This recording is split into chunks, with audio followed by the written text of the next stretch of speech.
The following is a special presentation of Tony Kurre Radio. We got a couple of huge SEC games. Could Alabama and Georgia both be out after this week? And it's the week of the Smelly Fish. It is week 11 here. K4Wins.com. K4Wins.com is our website. Check it out. It is 24 hours a day. Free plays, K4Wins.com. And, of course, we have our four knuckleheads. So I'm Tony Kurre. Of course, I've been doing sports radio forever. Gregory is a master handicapper, works both sides of the street. Been doing it for about 30 or 40 years. Kip Keefer is the executive director of the Birmingham Racecourse and Casino, does fantastic work. And K Keefer's son was a chief editor for the Las Vegas Sun, and this is what he does for a living. So we got four guys who kind of know what we're talking about, and we proved that by giving you the numbers from last week. How did we do last week, Kai? 18-10 last weekend. All right. Every single week so far, college, NFL, profitable side. 201, 110, and 7 for the year. 64%. Wow. That's pretty good. You put $100 in each one of those games, that's not going to keep up. That's just trend stat, but so far so good. You know, we hope it keeps up, but that is rare in handicapping to be 64% at just about any time except maybe 1 week. Okay, so we talk about it's a monster week, obviously, in the SEC with Georgia and Ole Miss. That line's really small. And, of course, Alabama playing at LSU on Saturday nights. And I know a lot of people are going, wow, how can Alabama only be a small favorite? I think the wrong team is favored here. But there are some smelly fish games I wanted to throw out from a Las Vegas style thing. And I'm just going to throw out the lines and what they're because a lot of people go, wait a minute, how can a team that is 8-0 like BYU only be favored by 3 over a Utah team that has lost their last 4 games? How is that a possibility? How can Army, who's 8-0, only be favored by 4 over a North Texas team that's 5-3? How could Iowa State, 7-1 in the year, be a 3-point favorite against a 2-6 Kansas, and finally a 6-3 Iowa squad who plays some of the ugliest ball in all the Big Ten and period in college football, giving up 6.5 against a 3-5 UCLA squad? When you see these smelly fishes, obviously Vegas knows what they're talking about. What does that usually mean? Well, I mean, it's to each their own. I don't know. The way my process is I put a number on every single game. And if the number is off, I bet it. That's the beautiful thing. If you think these numbers are terrible, it's college football. It's a big market. You can get down hundreds of thousands of dollars. So if you think something is wrong, go out and prove it. To me, though, what I think is the disconnect, and when I hear people say things like that, and you kind of mentioned it, I think it's people putting too much stock in a record. I know ultimately this is wins and losses. What matters, as far as evaluating teams for the playoffs, I think results have to matter. But if you talk about what people are pouring their money into, what's shaping the market, it's how these teams are playing on a per play basis, on a per drive basis, and the results can be really noisy. I mean, BYU undefeated, but they've gotten lucky in so many games. They're you look at their underlying statistical profile. I mean, they've had a good year. They've been better than I've ever thought, but, probably more in like the 30s range. Probably a fair record would be more in the 5-3 range. So it's no surprise to me that they're not necessarily getting the respect for that undefeated record. And then, we have a good example just from the games you've brought up of the flip side. Kansas has been played really great on a per play basis. They have found the most ridiculous ways to lose games this year, time and time again. I think maybe it was going into last week or 2 weeks. They'd either be 7-1 or 8-0 if the game was just 2 minutes shorter. They've just blown so many games at the end. And, typically there are a lot more predictive measures than scores at the end of the day. I mean, when you keep losing these games 30-28 or 31-27, but you're outgaining the opponent, you're having bad fumble luck. There's just a lot of noise that usually gets evened out. But once again, I'm saying if you disagree, you've got some opportunities to make some big money here. But yeah, I'd say the biggest thing is just don't look at the records too much because there's more than records that are shaping these betting markets. We love SEC football. Of course, 3 of us are in the SEC in cases out there in Vegas, holding it all together with the ropes. And of course, we also talk about some pros, some pro picks, our best bets, some dogs coming up here by the end of the show. And we're going to jump right in because I think 2 of the biggest games in the SEC, obviously. Let's start with Alabama, LSU, Kai. Alabama going to LSU. We know how it is on Saturday nights. You and I were having a discussion before we started the show. Right now, I'd take Nussmeier over Milroe if I had a starting quarterback. I think he's been very, very consistent throughout the year. And here they are. Kelly, 20-11-1 in his college career at Notre Dame and LSU when he's got extra time to prepare. Is LSU going to knock Alabama out of the playoffs this weekend? Death Valley, that's a really difficult place to play, Baton Rouge, at night. I don't read as much as a lot of people do into Alabama's win over a beat up, banged up Missouri team with the rest. I don't know that DeBoer or Brian Kelly has really proved themselves. I really kind of like the under in the first half. I think they're going to fill each other out. And then I like the over for the game, in that one. I don't really have a feel on the side because I don't, again, and we can say this about any game, but you don't know which Alabama team is going to show up, which LSU team is going to show up. But I do want to say one thing before we move on. With college football, and I get that, but anybody looking at our plays, we do have the master hockey aficionado picker right here. Case's hockey picks are and if you know what you're doing, man, it's like taking candy from a baby early in the season. It really is. And your numbers have been amazing.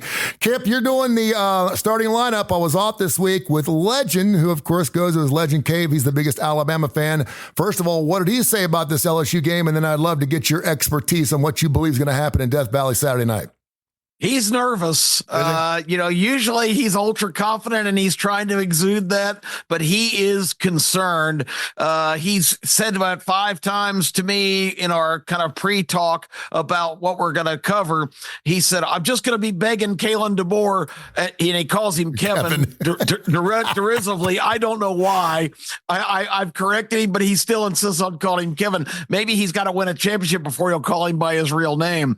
But he says, please don't make me have an irrelevant Thanksgiving. I can't have Alabama out of it by Thanksgiving. So I think he's pretty nervous. He doesn't really brashly make any kind of predictions. So from the Legend standpoint, I think he usually is a pretty good reflection of Tide Nation, and they know this is it. They dropped this game, and they're in more precarious position than LSU is. People say, well, it's an elimination game. Well, it might be an elimination game for it is an elimination game for Alabama because they would have 3 conference losses that would take away any opportunity they had to get to Atlanta. And it would also be a 3rd loss that I just don't think is going to earn anybody. I don't think there's going to be a 3-loss team in this playoff. Alabama was served well last week with some chaos. Some of the undefeateds got knocked out, which is what they needed to happen. But I think they have to win this game. But remember, though, LSU only they're one of the teams in a 5-way tie now for first place in the SEC because only one of their losses is in the conference. So the stakes are even higher for Alabama, which is kind of the reason I think that they're going to eventually prevail here. LSU has done 2 Houdini escapes to avoid losses at South Carolina, where they trailed 17-0 early and came back and won 41-37. And the other was the Ole Miss game, where Ole Miss for 3.5 quarters had control of the game, but lost Trey Harris, and Jackson Dart was kind of lost to the end, was just flinging it around. Ole Miss did a bad job of bringing that one to the house. That's another game they should have lost. So in my mind, LSU should have 4 losses. I think they're going to get their 3rd one on Saturday night. I think Nussmeier will have some time to throw the football case. I know that Dellinger's out there at offensive guard. That may play into whether he's going to have the protection he needs. But what kind of number did you put on this game? Yeah, great question. I ended up betting this game, and I probably shouldn't have if I was being super disciplined. I made it 3 at the beginning of the week. Now, the first number I make is just kind of off the cuff. I'm not really diving into things. Then my process is the next morning I filter in a lot more of the data, some other rating systems. Then I came out with 4. So because of that, I ended up betting Alabama -2.5. I do agree with Kip. As you've probably seen week in and week out on the show, I'm skeptical of LSU this year. I actually agree with you, Tony, that I do think I like Nussmeier better than Jalen Milroe, but the rest of the roster, to me, it's just Alabama by a mile. I don't think this is one of the better Tigers rosters we've seen. You cannot convince me in a million years that they deserve to win that Ole Miss game. I feel like they got a boost from that. I think that was just totally blown in-game situation by Ole Miss. So again, I made it basically right in line with the market, but I like Alabama coming off a bye week too. I get you can make the argument that Brian Kelly's going to make the most of it, but I think we talked about on the show too. I was kind of with the speculation that Milroe was a little beat up after all the hits he'd taken. I don't think he was quite right these last few weeks. I think the week off for him is big. And I mean, Kalen DeBoer has been great in these spots throughout his career when he has extra time to prepare too. So coaching wise, I don't really give an edge one way or the other. And I just like Alabama's personnel better. So Alabama -2.5. 2.5. Probably not one of my top 20 plays of the week. Like I said, big game. I probably just should have stayed away, but I lean the Tide a little bit. We'll get to those big plays coming up in a few minutes. Yeah, and even Milroe didn't look good in the first half against Missouri. I mean, he just didn't look like he could find himself, and obviously they won by 34 points. The other thing is interesting, too, and I wanted to get Case's thoughts on this before we move to the Ole Miss-Georgia game. Kai and I were talking, how often do you not play a game because you just don't trust the coach? A lot of people just don't trust Brian Kelly. I know he's 20-11-1, 20-11-1 against the spread when he's got time to prepare for games, but a lot of people just don't trust Lane Kiffin either. I mean, I could probably do more of that. I feel like I'm more stubborn and usually feel like I can factor into the numbers, thoughts on coaches. But, there are situations where it's just like this team is so poorly coached and week after week they look so bad that I'll stay away. I'll say personally, I think both those guys, and you can nitpick, and I'm not saying they've been perfect, but I think both those guys are on a high enough level where if I really care about a game, I'll bet on it, not have concerns about them. But you get down to some of these like group of 5 games, and I don't know, even probably another coming to mind off the top of my head, but there are some coaches I'm very skeptical of, and that can be like a tiebreaker, so to speak, if you're close on a game, but then you look and go, oh, it's Jason Candle from Toledo. Sorry to pick on one guy, but I just think he has the most talent in the MAC every year, and they have like 2 titles because I just think they mismanage every. Chuck Martin from Miami of Ohio is another guy I don't trust in the MAC. Sometimes that does come into mind. Butch Jones. Go to K4Wins.com, K4Wins.com. It does that. It wins at a pretty good clip, about 64% every single year. Kai, I know you've got one side you absolutely love in this Georgia Ole Miss game. It's Carson versus Dart. What you like? What's crazy is you think about it, Beck, just like Milroe, then way up there in the Heisman and all these different things. I just think Carson Beck has looked off for the last few weeks. Jackson Dart just looked great last week. I don't put a lot of stock in that. I don't think Carson Beck's that great. Jackson Dart's going to be missing Paris and Harris, running back and his best wide receiver of this weekend. Georgia in the trenches. And I think Lane Kiffin and his analytics is going to screw the game up. Analytics, whatever. I think Georgia's a better road team, and I know they lost, earlier in the year, but I think they're better on the road necessarily than at home for some reason. I remember calling Kirby smart, Kirby dumb, when he faked that punt against Alabama, where everybody in the world knew he was faking it. And he called timeout. Justin Fields was on the field. Yeah, I mean, it's like, what are you doing? But I just think Lane Kiffin will make one more dumb mistake than Kirby, and Georgia wins. At least one more. Kip, it's amazing the numbers that Kirby Smart has. He is great in big games, and he's played a ton. 44 games he's played against ranked opponents. He's 29-15 against the spread in those 44 games in his short coaching career, of course, at Georgia. Who do you like in this game? Well, I like Georgia if they can establish the run. Ole Miss has a lot of high dollar bought and paid for defensive talent, especially on the front line. Georgia has had a real inability to run the ball because their running back core has been damaged from day one.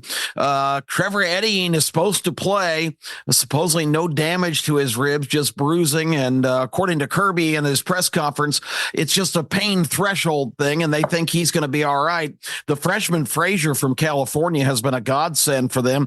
And a walk-on freshman, a 5-year guy, Cash Jones, has stepped up and become a real cult figure. So, but the back situation, they were supposed to have Roderick Robinson, a huge recruit from California who had turf toe at the beginning of the year. Every week you read the injury updates, still out. I didn't know turf toe was a fatal disease, but apparently it is because he's not been heard from or talked about since the beginning of the season. He was a big key to their running core.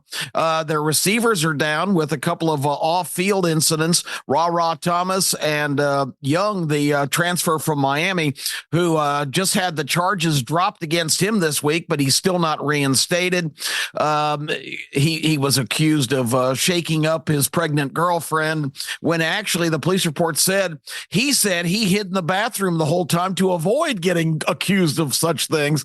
Anyway, that's off the subject. There's a receiver core. I'm telling you, Carson Beck's biggest problem this year is guys not running the right routes, him thinking he can make anything throw, and the absence of Brock Bowers and Ladd McConkey, who are both the respective leading receivers on their NFL teams, that's two big losses, particularly a guy like McConkey, who was maybe the best route runner that Georgia's had in a number of years. So their offensive deficiencies have been obvious, but they still have enough weapons that they can, if Dylan Bell can step up and Dominic Lovett, they've still got some good receivers. I sent a text to Mike Bobo last week that the tight end is an eligible receiver. I think they had completely forgotten about their good core of tight ends. I think if Georgia plays anywhere near like they did at Austin against Texas, they're better than Ole Miss. But this is a tough spot. Ole Miss is understanding. You talk about an elimination game. This is absolutely one for them. So the incentive is going to be overflowing for the Rebels. But Georgia wants to get to Atlanta, and they got to have this one too. This is a dead toss-up. I would lean Georgia, but I would certainly never put anything of value on this game. I'm just going to sit back and watch it. That game will be on ABC 3340. You can watch that in the 3 hosted games after the starting lineup is on from 10:30 to 11 o'clock here locally, ABC 3340. Case, what does Vegas say about this big SEC twist? Well, I guess I'm the dissenter here because, to be honest, I like Ole Miss in this game. I'm kicking myself because I was in a state with these big national sports books for the Raiders game last week in Ohio, and this opened 3.5, and I can't believe I didn't bet 3.5. That was gone right away. I did bet some Ole Miss +3 and some money line. Now, there is a way this whole thing goes awry, and really money-wise, it's kind of stayed steady throughout the whole week. I know we've had some dips to 2.5, back to 3. Seems like there's interest on both sides. However, there's one thing that I think is keeping it a little more inflated that I'm not so bought in that should, and that's the injury report. You guys did a good job talking about a lot of the things going on there. But to me, Lane Kiffin has been complaining about having to do this injury report all year. It's like his pet. It's like his pet peeve. Yeah. He just talks about time and time again. Now he's listed the entire team basically on the injury report. I don't buy anything Ole Miss is saying. I think there's some gamesmanship here, and I think if they're close to 100% healthy, which I personally think they are going to be, I don't buy anything he's saying. I think that we go back to results versus process. I think on a per play and a per drive basis, Ole Miss has been a better team than Georgia this year. Now, I know they lost 2 games. Let's look at those games. They lost by 6 total points to Kentucky and LSU. I already covered the LSU game. I think they totally blew the end game. They were the better team there. Against Kentucky, they missed, I think, a couple field goals. They had 2 yards per play advantage. I think you play that game 100 times, Ole Miss wins 95 of them. I actually think Georgia looked much worse against Kentucky than Ole Miss did. So if these injuries are real and Ole Miss is missing half of its starters or whatever, maybe Georgia just trucks them.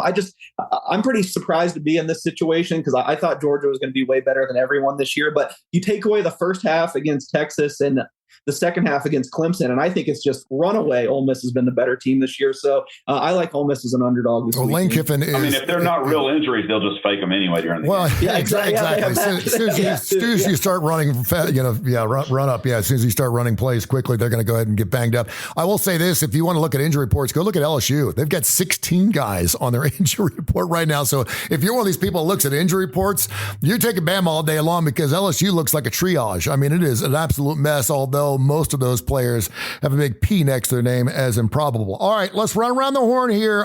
This is the part I love, our best bets of the weekend. Dogs, whatever you got. Let's start in the top left-hand corner.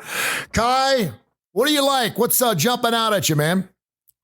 Most of the games that I like, we're not going to talk about, and they're not in the SEC. That's okay. Colorado and Texas Tech, I think there's going to be a lot of points in that game. Mm-hmm.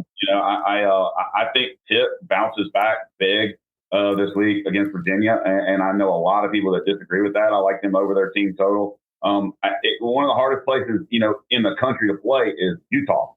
I still like BYU in that game. But I'm wondering why the line opened at 5 and now it's 2.5. Mm-hmm. That one makes me not want to bet it. But I do think BYU gets over their team total of 21. I really do in that game. Utah, opening up their quarterback competition again this week just kind of makes me, wonder. I think BYU is the better team. Maybe they're not an undefeated team, but I think they're the better team. So those are there. I for some reason, I don't know why, I like Purdue +38 against Ohio State. I just, an early game, Ohio State just coming off of a big game. So, I kind of like that. And if Haynes King's not playing for Georgia Tech, how in the world do you not take, Miami, even though it's come down from 11 to 10.5, maybe get it at 10, kind of like that with their over in the team total. And I think Indiana and Kurt Sig, I think they're going to beat a Michigan team that really ran it up on them last year, 52-7, has beat them 112-24 their last three. So that's another one that I really like at. And my biggest prediction is there will not be any teams that have not trailed this year after this week. Okay. Army will trail this week at some point. Boy, man, if not overall. Harbaugh leaves Michigan, and I mean, they've just absolutely full. I mean, you can count on this team to pretty much be favored by 20 points against everybody when Harbaugh is there, and they're catching 13.5 against an undefeated Indiana squad. Kip, what you like this weekend? What's jumping out at you? Well, everything Kai just said, I'm on the opposite side. There you go. So I don't know how we balance that out. I like Michigan at Indiana because Indiana, I looked at their schedule again today because I wanted to confirm what I already knew. They have played the weakest schedule imaginable. The 5 best teams in the Big Ten, they don't play any of them this year until they go to Ohio State next week. Indiana is a number 8 team. They've got dreams of big playoff success. Michigan is a dumpster fire. They have no offense, a bad quarterback. They still have some pieces on defense. They're getting 2 touchdowns in a game that Indiana has to be looking ahead to the trip to Columbus next week. Michigan would lose their 5th game of the year if they drop this one. I just think this is going to be a grim struggle for Indiana because this is the first team that's even had one good side of the ball they've played. Indiana's played Florida International and Western Michigan and all of the dredges, Maryland and Northwestern and UCLA, all of the bottom feeders in the Big Ten. They do get to play Purdue in 2 weeks, but I just don't think this team's legitimate. Let's find out tomorrow. I also And I don't feel as strongly about this one, but Virginia is one of the most intriguing teams in the country. They might be a wrecking ball because their next 4 games, starting with Pitt tomorrow, who's still in the conversation. Certainly anybody who gets to their conference championship game has a chance to get through that and get a bye into the first round in the top 4 seeds. Virginia starts this flurry of their last 4 games tomorrow with Pittsburgh. Then next week they play Notre Dame. The following week, SMU. And the last week, Virginia Tech, who's still on the periphery of being alive. They're going to be the great agitator in the mix here down the stretch. I think Virginia takes down at least one of those teams, maybe 2. I don't think this is a great team, but they just got such a good opportunity, and a team that's 500 has a lot to play for when they're going to have a big say-so on who advances. So I'm going to start by taking the 7.5 tomorrow against Pitt, who may be a little shaken after getting boat raced by SMU over the weekend. I like that one. Let's see. I've also got, I give all the credit in the world to Vanderbilt. Good job, Commodores. You're bowl eligible. You've reached your goal. But, they've played flawlessly all year and gotten the right plays at the right time. I think this South Carolina team is on a roll. I loved them last week. They blew away undefeated in the conference, Texas A&M. They go to Nashville. I think the magic train ride for Vanderbilt is they're getting 3 here as a home team. But I think Carolina's playing at such a high level. I love the Gamecocks in Nashville. Okay, good stuff. I'm going to give mine first because I think the man who knows everything about what's going on usually looks at all of our plays and he can kind of pick where he's going to go. The anchor man. The anchor man. I'm going to go the other side too against BYU. I'm going against the 8-0 squad. They are 7-1 against the spread. Utah won their first 4 ball games. They did lose their last 4 ball games. They are 2-6 against the spread, but they lost those 4 ball games by 1 scores. Of course, the over-under in that game, by the way, 40. And whenever I see a 40, when I see anything in the 40s, I love to take the overs. When I see a 40 in a game like this, and by the way, Utah is 1-7 in over-unders, 1-7 over-unders. So they're not going to score. It's going to be a muddy game. It's going to be an ugly game. I think Utah's cover 1D is going to give them all kinds of problems. Whittingham is 27-16 as a dog of 4 points or less in his tenure there at Utah. I'm going to take Utah plus the 4. I'm going to go, and I did a show this past week. It was the first show we did in 6 weeks when Trent Dilfer actually came in as a winner. I love what Kitten is doing. He had 400 and something yards, 5 touchdowns for the Blazers. I think the offense is back. There's a reason why they got a 6-3 independent UConn coming into town, scoring 33 points a game. Nick Evers, their quarterback's only completing 52% of his passes. The last 4 November games, UAB was at home as an underdog. Those games flew over by 13.5 points per ball game. So first of all, I'm going to take the over 55 all day. If it was anything under 60, I was all over this game. So I think UAB's offense is back, and I'm going to take UAB now. It's up to 7. I've been waiting for it to jump up to 7. I love UAB, although they're not very good. I think they're 2-5 against the spread last 7 games, an underdog at Protective. I'm going to take UAB plus the 7. I also like Georgia minus the 2.5. We mentioned that a little bit earlier in the show. A couple other games. I do think the Army game is really interesting. An interesting number there. Army, since 2005, has only covered 25% of the time when they're favored by a field goal or a touchdown, if you're into trends. And of course, they're giving up a few points there to North Texas, which I think is very interesting. And I also think that Greg Schiano's doing a pretty decent job. There's a reason why he went back to Rutgers. I think he's comfortable there. I think they like him. I think he's a lifetime guy there. He's 12-5-1 against the spread when he's had 10 or more days to prepare, and they're catching 6. If you can get it up to 7 against Minnesota, I wouldn't play it unless you get to 7, but I like Rutgers plus the 7 there if you can buy it up to that. Case, what do you think? Yeah, I will say we were probably due some regression after for like 3 weeks. I disagreed with every game Tip gave out. Now I feel like I'm really lockstep with him this week. A lot of what he said. All right. My biggest bet of the week, I don't think you can make it now, unfortunately, but South Carolina minus 1.5, I just smashed. I thought that was a terrible opener. All the way up to 5.5 now, which to be honest, I wouldn't play because I feel like Vanderbilt in these close games, they kind of have something going on there. I will say, though, this is something we've talked about on the show before. I'm looking at the board right now. Some places have just not adjusted the money line enough. South Carolina minus 190 on the money line. You do the math to a 5.5 point favorite. That's like almost 220. So wow. I know probably people don't like laying minus 190, but I am sure that's a good bet. Maybe if you're a parlay guy, find somebody to parlay them with. But South Carolina minus 190 on the underline. I promise that's a better bet than minus 5.5. I'd be shocked if they lost that game. I guess sticking with the big games, I know that's what people like to talk about. I never expected to be in this position. I don't know if it was on this show. I think it might have just been a conversation with Kip. I said there were 10 teams that could win the Big 12 coming into the year, and Colorado was not one of them. I was dead wrong because I think Colorado is winning the Big 12. I've been betting them every week. I think they're the best team in the conference, and I think they're way better than Texas Tech. I think they smoked Texas Tech in this game. I bet 3. It's now 4. So obviously you're not getting the best of the number, but I still think that's fine. I think Colorado wins by at least a touchdown here. I just think, they probably have 7 guys that are going to get drafted. And in the Big 12 this year, there's just no other teams with that high level of talent. They've at least got a passable offensive line now. Maybe this is the week it blows up on me, but coming off a bye week, I like Colorado. In that game, trying to think of some other ones you guys touched. I probably couldn't bet it now, but I was part of the Utah +5 money. I jumped on that. These games are just always close. I think should be one of the lowest scoring games of the week. Like you said, a total of 40. I didn't even realize it had gotten that low. I think it's going to be tight, probably come down to a field goal either way. So I would still lean Utah there. A little bit tougher sell at 3, but +5. I'm certainly on Utah. Just a couple more, I guess, to top of soft games we haven't talked about. I like UCF going to Arizona State. I guess if you're making a narrative out of this, kind of the same situation as Vanderbilt, Arizona State's supposed to be terrible, clinched bowl eligibility. Everyone's so happy. Meanwhile, UCF has found something with this freshman quarterback they've thrown in. They were trotting KJ Jefferson and Ja'Cory Brown out there, which I understand. They kind of both had success before, but they could just never get into the rhythm. Now they got this Rizek kid who's just been absolutely electric. Even from the second half of the BYU game on, they've been great. So an underdog at Arizona State who might be without Cam Scadaboo, who's been the engine of them. I like UCF there. And I know they're a favorite now. I bet them as an underdog, but I just think Missouri is awful without Brady Cook. And I think Oklahoma, since the offensive coordinator switch, has been much better. I still think this Oklahoma roster, I know you guys hate this team. I've heard a lot. They're 5-4. They've saved their season.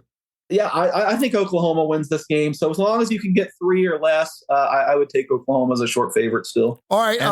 Yeah, go ahead. Missouri's done. Yeah, and you mentioned UCF too. 12-2 against the spread as a short dog the last 10 seasons. When they're a short dog, they love to play close ball games. All right, we only have a few minutes left. We haven't even looked at Sunday as far as an NFL. We're primarily a college football game. But anything you guys jump out to you in the National Football League getting in on a week? I can't believe it's week 10 in the National Football League already. The season's going to be over before you know it. So just sponge it and take it all you got. Anyone got any NFL action? I've only got one game. I'll throw it out there because I've looked several times, and boy, I think it's a tough week. We'll see what Case thinks, but I've watched Atlanta Falcons football for 5 decades. Every time you say, wow, the Falcons really got it together, they got it all going their way. New Orleans fires their coach this week. They had their car back. This is a prime time perfect spot where the Falcons will fall flat on their face in the Superdome. They're a 4-point favorite. Nonsense. Take the Saints all day long. I love it. I love it. Anyone else? Over. No, Yeah. go ahead. I guess it's the theme of the show is me agreeing with Kip. I don't know if it's my favorite play of the week, but you guys might have seen the stat. It was going around a lot. New Orleans had like a 200-yard advantage and +3 in turnovers last week. The previous 3, I think it was like 285 teams that had been in that situation were 285-0. They were the first team to lose a game like that. So I think this is a reaction to just a crazy result last week that should have never happened. They're having an interim coach step in. Usually there's a bump from an interim coach. I think 3.5's way too many. So I do like the Saints +3.5. Another dog I kind of like. I like the Jets off extra rest on Thursday Night Football. I've heard so many people showering the Cardinals with praise. You got my wheels turning about this with your great early question, Tony, about kind of results versus the underlying numbers. I just feel like the Cardinals have overachieved this year. I mean, they're 5-4, but 2 of their wins were like kind of bizarre, never should have happened. Mm-hmm. Everyone's down on the Jets, which I get. I don't love the Jets either, but extra rest, it seemed like some things kind of came together in that Thursday night game. I kind of like them as well. Okay, Kai, you got anything? I like the over in that Atlanta game. I'm not really on any side. I think it's probably going to stay inside that number. I really like Tampa Bay to go over their team total against San Francisco. Baker Mayfield just throwing it to whoever. It's only 21 points. I think they'll get to at least 24. And I like Minnesota to get over their team total 26 against Jacksonville. And I would probably take Tampa Bay if I could get them +7.5. They get 6.5 right now. I'm not going to buy a full point to get a win, but if I could get to 7.5, I would definitely hop there. And call me crazy, Cooper Rush at quarterback for Dallas, getting 7.5. I might do it at Philly. It's not Dak screwing the game up, so who knows? That's true. K4Wins.com, K4, the number 4Wins.com. Check out our website. Everything's free. Check it out. And, of course, all of our plays. If you missed a show, please watch it, man. It's fantastic. It's available on TKR, Tony Kurre Radio, on every major indice. All you got to do is find TKR, find K4Wins. You can watch all of our shows. Everything's documented. We're at 64% of the year. We're doing fantastic. Gentlemen, until next week, thank you so much. Go Vols. Recording stopped. Hey, Kip, real quick, before you go, give me your plays again so I can give them to Kai. You had Michigan, South Carolina. Yeah, I didn't mention Utah, but I have Utah. That was Utah's my upset of the week on the starting lineup. That was mine too. Yeah, so I've got 27-3 BYU. Okay, jeez, I'm throwing it out there. Right. It's going to be a blowout. Not going to be close. I didn't mention the fact, and Case was at the Big 12 media days, but Utah was the consensus unanimous pick to win that conference. This is the only salvation they have to a disastrous season. These two teams hate each other. This game's called the Holy War. Mm-hmm. And I think, Guy might be right. BYU might be that much better. It's the Palestinians, Utah's going to play like a bunch of angry. It is the B state. BYU's walking into a beehive on Saturday. All right. I think the Mormons are going to go crazy on Saturday. Yeah. What else did you? I had South Carolina. I like Virginia. Mm-hmm. I had let's see, Utah, and I had Michigan, and I don't think I have any of that thing. I think that's it. Okay, cool.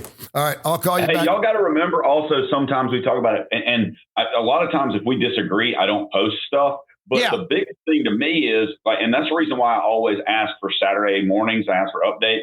I generally give about 7, and it takes me till about 10 to post our plays. But there's so much line movement, like this Vandy game, where you talked about getting at 1 and it's 3, now it's 5.5. So a lot of times I don't post it just because of the line moves. And I know, like doing the TV show on Thursdays, a lot of times there's a huge difference. The lines are 6 points different. Yeah, No, great stuff. Keep posting and keep winning, guys. Hey, thank you so much. I appreciate you guys. Have a great weekend. Yeah. Keep sending the hockey picks. I'm telling you. And Winnipeg Jets, baby. I'm gonna ride that train till I don't even feel like I'm having that good of a year, so I'm glad maybe I've just sent us some good stuff. But yeah, I'll the one you're best. telling me, and you're sending me the text. I mean, the direction, and it has helped me in any of my capping. So much. I know you and Kip know way more than me and Tony. And I just appreciate it because now you got me wanting to jump on board, so you know what's going to happen. The schlep rock of betting is coming your way. I'm gonna be the cooler on your ass. That's what I'm gonna do. Much boy. All right, thank you guys. Appreciate you, man. Yeah. Okay, fellas. Bye. This has been a special presentation of Tony Kurre Radio.